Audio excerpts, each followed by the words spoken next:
Welcome to The Alignment Show, featuring conversations with folks who have taken steps to identify their highest values and align their lives around them. Time on this earth is not unlimited, and you may be seeking to make sure you spend your time on things that matter to you. These conversations will encourage you and support you in doing so. Now, let's meet this week's guest on The Alignment Show. And good morning, good evening, good afternoon, whatever it might be where you are in the world. You are with The Alignment Show once again this week, and we appreciate you being here. As we get started here, I want to remind you that we have conversations with people who have considered their own values. They figured out that life is short. Don't want to spend your life doing things that don't matter to you. I think that's what's behind what some would call the great resignation. It's just the great realignment. And we have great conversations with guests who talk about how they have confronted that sort of thing. We have a great conversation today. I've been kind of teasing him because I say it's almost inevitable that this will be a good interview, because our guest is David Good, and I'll introduce him in just a moment. As we get started here, though, I want to remind you that this episode is sponsored by me, in a way. I am working on a book that's called The Way of the 3-Year-Old Why, and you can follow along with how that develops by going to donaldking.com/3YO. You might want to see how the sausage is made. The folks who subscribe will get early access. There'll be some perks involved with being a subscriber, but I think the main thing is to just kind of see how this thing develops. It's a business fable. And if you know that genre, what that means is we're using fiction, telling a good story in order to teach solid principles. So follow along with us, and we would be glad to have you on the journey. At this point, though, let's go ahead and bring on our guest. David Good is somebody that I've met through the Go-Giver Success Alliance. This is Bob Berg's group that is built around the Go-Giver. And the more that I talk with David, the more I'm impressed. David was an autistic whiz-kid who started his first business at age 16. But he ran into some challenges, lost his career due to injury and illness.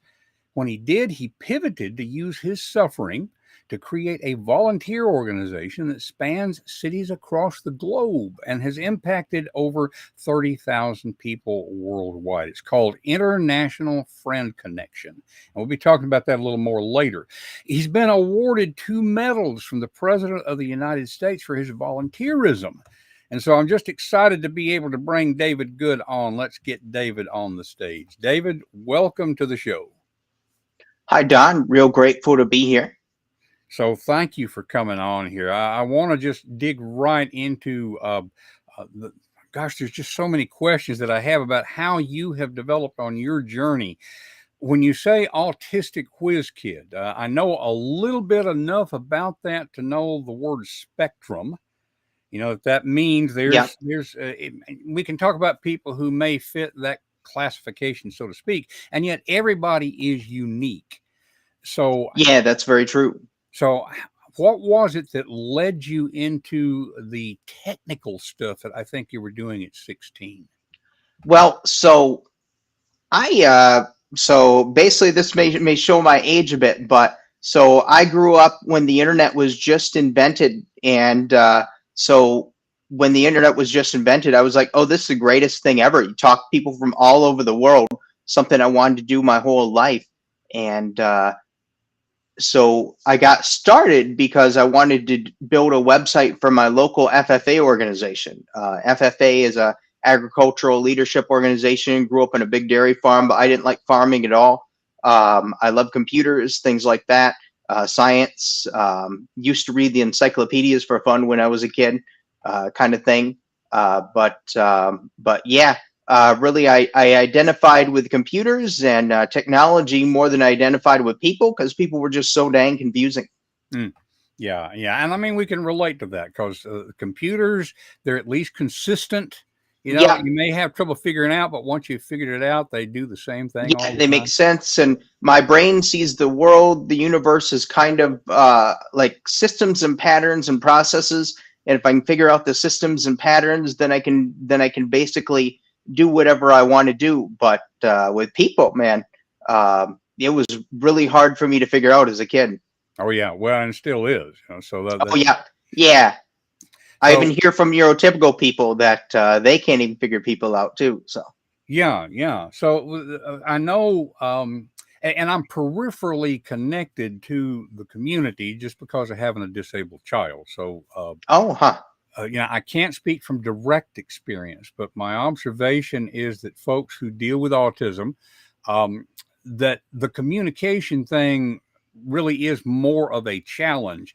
It seems like for you that because of the challenge, you dug into it and therefore you have developed those skills fairly highly. Was that Yeah. So, something that you so I did at 16? Yeah, I did not really. No, that didn't begin at 16.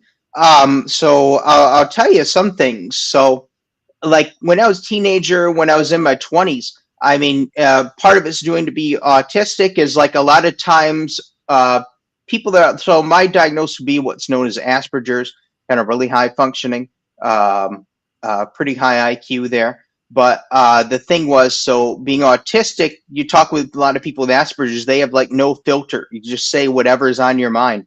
And then it took me decades. I remember a good friend of mine. I've been friends with since elementary school. He always went to me. He's like, man, you got to learn tact. And it took me forever to learn tact, um, to be tactful when I talk. And man, still sometimes struggle with that. But it's just a matter of, so for me, it was a matter of getting the right help. And unfortunately, I didn't pursue the right type of help until I was in my 30s. Mm-hmm. Well, what was that first business? You said you got on the computers. I Yeah, understand that. so it was pretty cool. I did a website for my local FFA organization, and they did like kind of like a toy tractor show. And there was this one vendor there that sold racing collectibles. His name was Mike, and so what happened was he came up to me as I was doing a website demo. He's like, "Could you make one of those for me?" And I'm like, "Sure, why not?" And so I made one for him. I taught him how to update it, and then man, he started making more money selling those collectibles than he did his whole life. And then eventually, he was able to quit his job, and he lived his dream. He bought a big trailer. He packed it with all his racing collectibles from his store, and he retired. And he lived his dream of going around to races all around the country and selling his collectibles, so he could see all the races, car races all around the country, NASCAR and all that.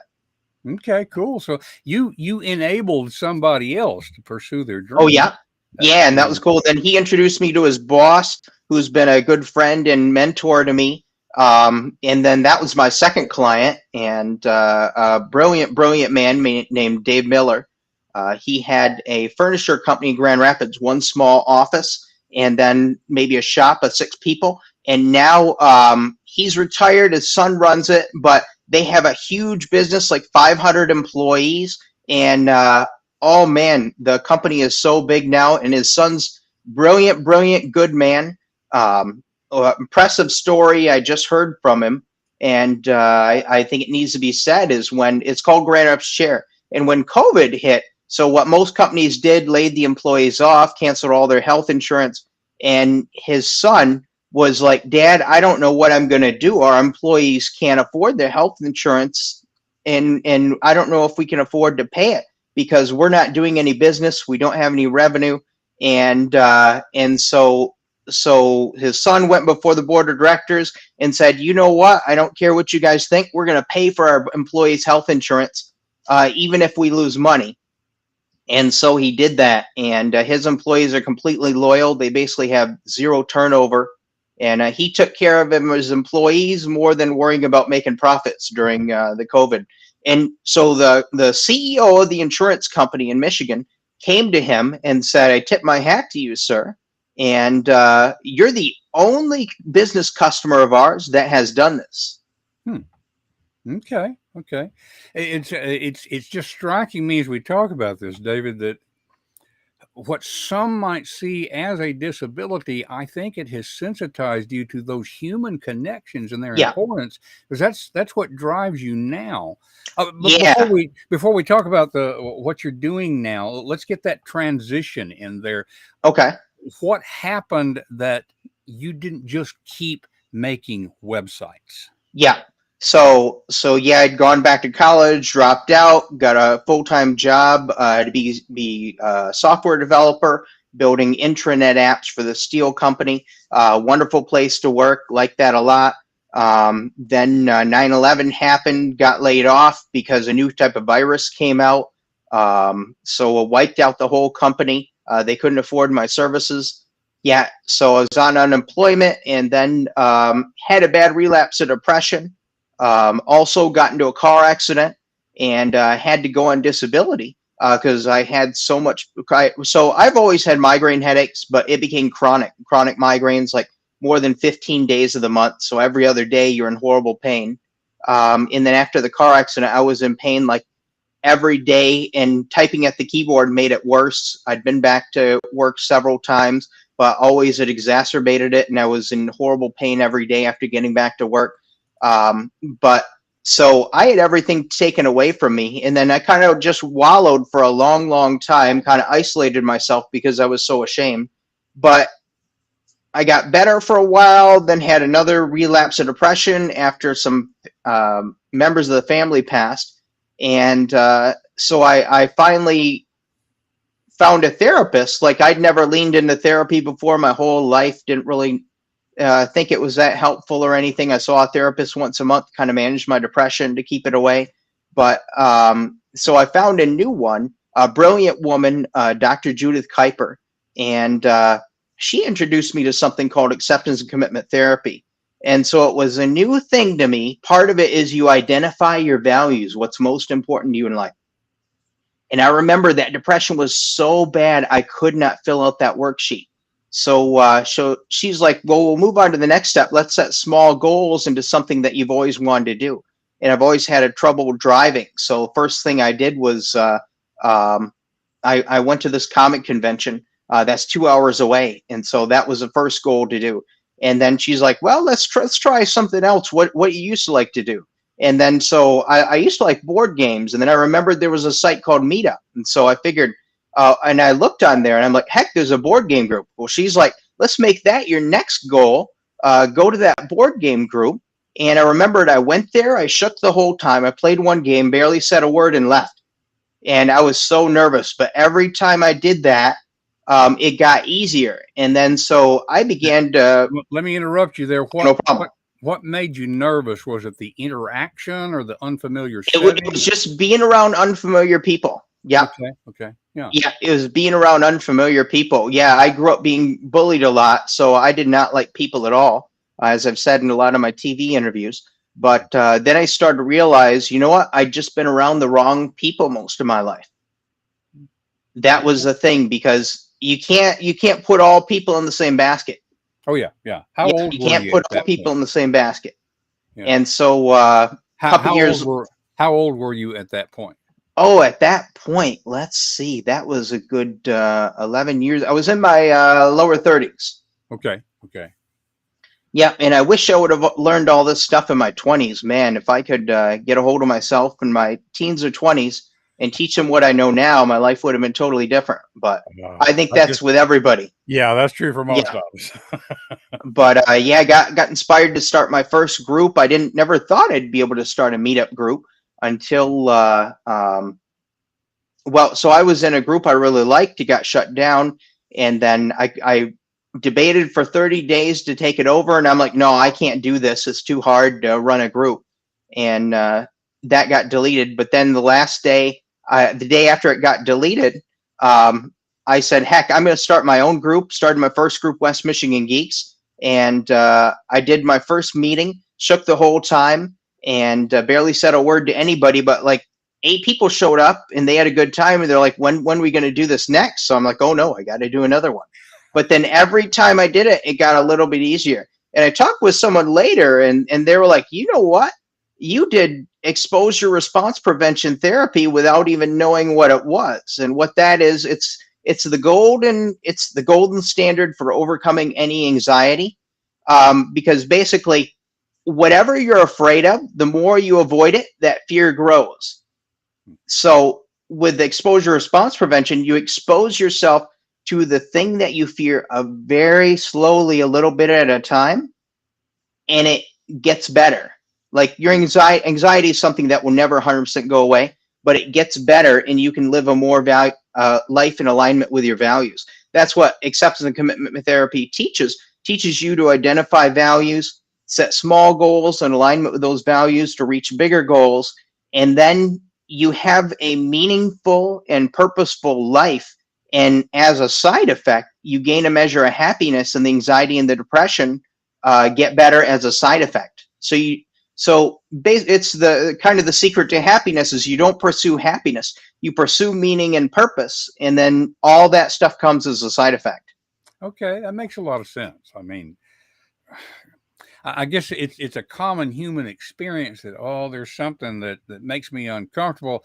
I'm just going to avoid it, and if you Yeah, avoid it, it strengthens it. yeah, So yeah. Avoidance is the exact opposite of what you need to do. So it's like, so the disease of like depression, anxiety, it literally makes changes in the brain which change your thoughts. So it's kind of interesting. So are we completely in control of our thoughts and feelings or not?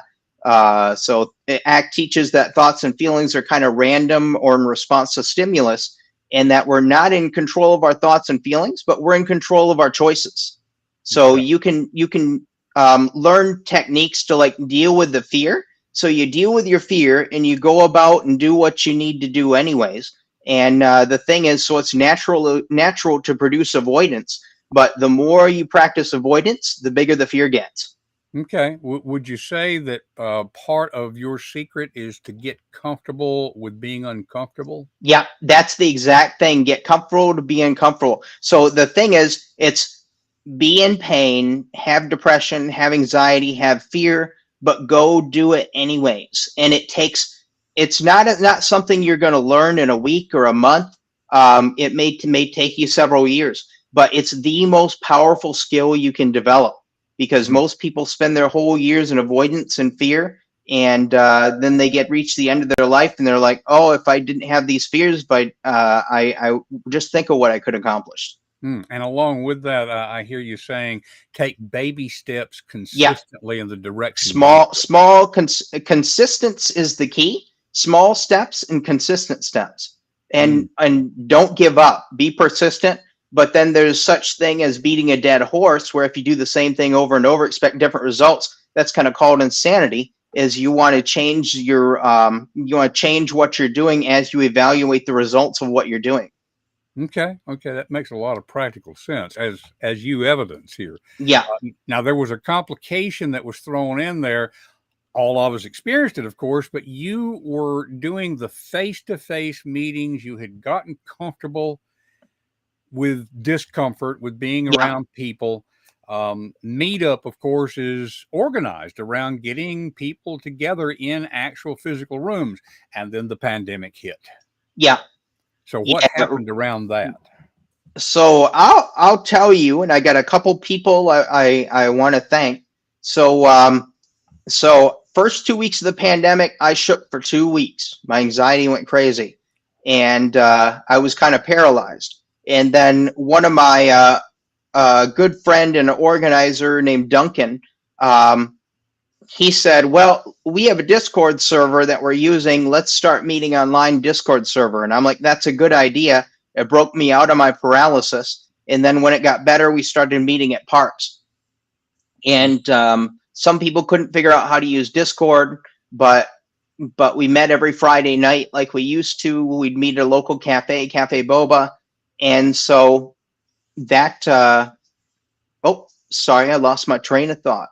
I do that now since I had a medical procedure. But No problem. so we met every Friday at Cafe Boba, and we switched to Discord, and then we met at parks. So what happened? November, Michigan gets real cold. Winter really starts in November in Michigan. It goes from November until May, pretty much. We have like 6 months of winter in Michigan. 6 months of winter and 6 months of summer, spring. But so I thought, I'm going to have a bad time during COVID. So we need to pivot. And I thought, well, I'll buy a Zoom account. I'll start another group and we'll do Zoom meetings because that'll help people see each other face to face. It's like different from text chat. It's different from voice chat. Seeing people face to face really helps people. And it really cuts down in the loneliness feeling that people feel. So I started doing these meetings. People started coming from all over the world. The meetings would be kind of small, anywhere from a dozen to 20 people. And just the stories I heard of how isolated people were. People with no history of mental illness were feeling like severe depression, things like that. And a lot of people emailed me and said, "Thank God for your meetings. I didn't know what I was going to do being locked alone in my apartments, like in these big cities like New York City, Sydney, Tokyo, Chicago, cities all around the world." And then I noticed a pattern in meetup systems, so I started opening up more groups in more cities, and that got more people to come. And from there, like we'd get 100 people in and out during a night or more during the worst of COVID. And then COVID got better, and I was going to shut them down, but then people were like, "No, these meetings are really helpful for us." So what I would do once a week also, I would do a free lecture or a free seminar, kind of how I overcame my social anxiety and shyness, and I would teach that to other people. And it was interesting. So everybody that implemented what I said, they got their lives improved so much they didn't need to come to the Zoom meetings anymore after COVID got better. And but the thing was, I wasn't making any money off of it or anything, and so I paid all the expenses myself. So I got to figure out what to do to generate some revenue. I'm working on a private community where I can kind of coach people and teach people to overcome their social anxiety and shyness and make all the friends that they want to make and be able to accomplish things that they never thought were possible. So that's kind of the next step, but we're still having all the free meetings. Now we do meetings for many time zones, at least 2 time zones a day, sometimes 4 a day. And I got a brilliant host from Amsterdam. We've got over 30 people that help out, like my friend Rich from Jersey, Sharia, who's from India but lives in Jersey. A lot of other people that help out. And in Grand Rapids, I have like several groups. Real great woman, Heather, and Stephanie that helps out with one. Real great person, Michelle, that helps out, does board game nights on Tuesdays for my group. Ann Arbor, we got a group that meets in person. Our New York City group meets a couple times a year, hopefully more soon. Very good. So for folks who are on audio only, because I don't know if I told you or not, David, we'll have a lot of listeners on audio podcast. They're not seeing what's on the screen right now. We've got David's website, internationalfriendconnection.com. And that's where you can find out a lot more information about what he's doing. And again, for the audio only folks, that link is internationalfriendconnection.com. As David said, it's a long URL name, but it's easy to say, and therefore it's easy to remember. Easy to say, a lot to type, though. Yeah. So, and we'll have links in the show notes, folks. So be sure that you go to confidencecultivators.com to get show notes, because we've got several things that we want to share with you to show you how to connect with David. It's the ongoing community. You're still doing face-to-face meetups, I think, right? Yeah.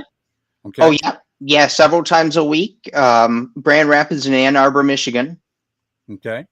And there's chapters, so to speak, that have sprung up, and then you've got the Zoom meetings still going on. I'm several times a day. Some QR codes here on the screen. And again, for folks who are audio only, you'll be able to get these links from the show notes. But one of the best ways to connect with David is on LinkedIn. So he's active on LinkedIn. And again, those of you who are seeing the screen, you are seeing some medallions around David's neck, and he's holding up some certificates. Tell us what that's about, David.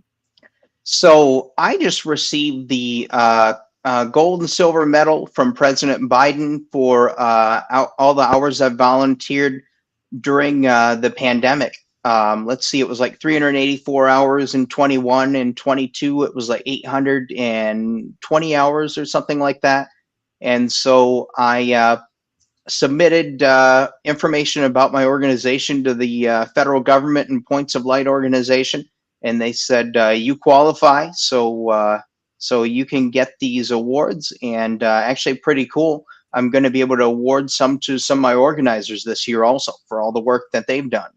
Excellent, excellent, folks. I got to tell you that when David received these awards, one of the things that he asked me about is, says, "This feels like bragging." I said, no, it's Yeah. not bragging, man. It's making use of this award that you have received in order to get the message out there to help so many more people, and you're continuing to help more people.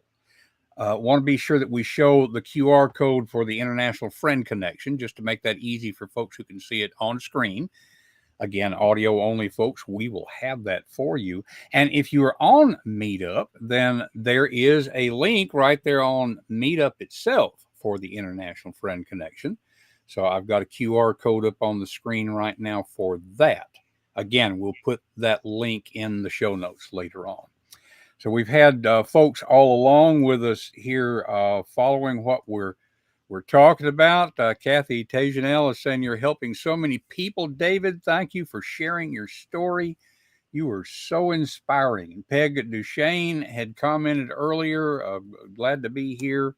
Bob Berg, one of our mentors, following along. And so, David, you're just making such an impact on people. You've already said the next thing is to continue expanding Yeah. internationalfriendconnection.com. Tell us a little more about what you're anticipating on that private. So on the private community, I'm going to have a lot of people that'll work with me to teach people how to overcome like issues that are going on in their life. I have a real famous neuropsychologist that's going to help. I have a relationship coach. I have business people that can speak, things like that. And so it's going to be a real powerful. I'm hoping to help people make some real powerful transformations. But instead of talking about what I'm eventually going for, I want to give away one big secret to people. Yes, please. So I realized, so when I was growing up, I thought you were either good with people liked you, or they didn't. But I realized, the secret is it's all something that can be learned. And I would say the number one book to start out with if you don't understand people is The Go-Giver Influencer. I think that was because essentially it said if you care about people, you have their best interests at heart. And aside with that, if you learn social skills and a lot of practice, if you're not naturally good at it, you have to practice a lot. But these are all skills that can be learned. And like overcoming fear is a skill that can be learned. You don't have to be crippled by fear. Like I have a horrible needle phobia, and tomorrow I'm going to get 12 shots in my head. And that gives me relief of the migraines and pain for a good week. I can get it done every couple weeks. But 10 years ago, had a horrible needle phobia, I would have not been able to do that. But it's all little steps. The baby steps, the consistent steps, as you've emphasized. And of course, one of the things I do as the confidence cultivator is to help people take. There's fears, and then there's fears. And for a lot of what people label as fear, it's just energy. It's energy that you can harness. So you have harnessed your fears in order to help other people, and that is just so impressive. And I've not completely gotten over all my fears. Now I'm working to overcome my own negative thinking and things like that. But so that's kind of the next step. Well, and for whatever use it might be to listeners or whoever, one of the things that I will tell people that deal with stage fright, which is a specific kind of fear, if you ever get to the point that you can stand up in front of a group of people and not feel that, then it just means you've stopped caring. That's a good point. Okay. It means you feel it because you care about your audience, you care about your topic, you care about yourself. So that's the energy thing. You are doing a great job of harnessing that and helping other people to do so. So thank you for that. Yeah. And one last thing. One last thing. Yeah. So if you're suffering in life, if you're struggling, do not give up hope, because I'd given up hope for many years, but all kind of new medical treatments came out, and now I'm doing really well. And there are so many technologies and techniques out there and training that you can get that can help you overcome whatever you need to overcome in life. It's just knowing what resources that you need to reach out for. So don't ever give up hope. Absolutely, absolutely. That is a great message. Now, you may have just answered my last question that I usually ask. I'm always a generalist talking to specialists. There is something that I didn't know enough to ask that you may wish that I had asked. Is there something that I should have asked and didn't ask? And if so, what is it? And what would your answer be? Well, that was pretty much it. And the answer was, it was don't give up hope, because things change. New technologies, new types of training and techniques come out, and there is so much stuff out there that can help you overcome whatever you're struggling with in life. The problem is most people don't know what they don't know, and it's like, you may think that there's nothing out there to help you, but there is so much out there. It's just you don't know what there is out there, and it's real hard to find. Real hard to find like the different things you need, and that's kind of what I specialize in. Is I take complicated things and I can explain it in simpler terms to people. Very good. Well, okay, folks, International Friend Connection. And by the way, I keep emphasizing the word because at first I typed in International Friends Connection, and that's not it. There's not an S in there. Internationalfriendconnection.com. You're going to want to get in touch with David. David, don't go away. We'll be in the green room for just a second as we wrap up here, but I want to be sure and thank you for being here. Folks, yeah, thank you very much. Folks, it's been so great having David on, and these are the kind of conversations that we have every week here at the Alignment Show. I am putting once again down there in the ticker, DonnellKing.com, DonnellKing.com/3YO, the number 3 and lowercase YO, if you would like to get more information about the upcoming business fable, the way, I'm going to blank on it myself here, the way of the 3-year-old why. That's our sponsor for this week. In any case, we are looking forward to having more conversations like this in the future. You'll want to be sure and follow along with us. We're very glad. I've just got to mention Bob Berg on with us. Bob, it's so great to see you on here. David in the green room has given a thumbs up. We really appreciate all the support from the Go Giver community.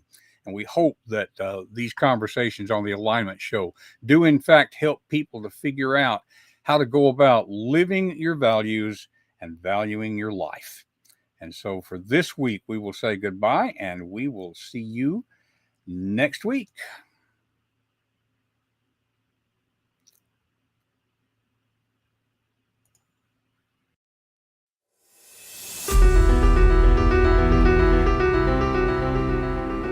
That's it for this week's episode of The Alignment Show. What has it inspired you to do in your own life? Whatever it is, take action now and take the first step. It will help you to talk with a friend about what you're thinking. Share confidencecultivators.com to spread the goodness. And remember to live your values and value your life. We will see you next week on The Alignment Show.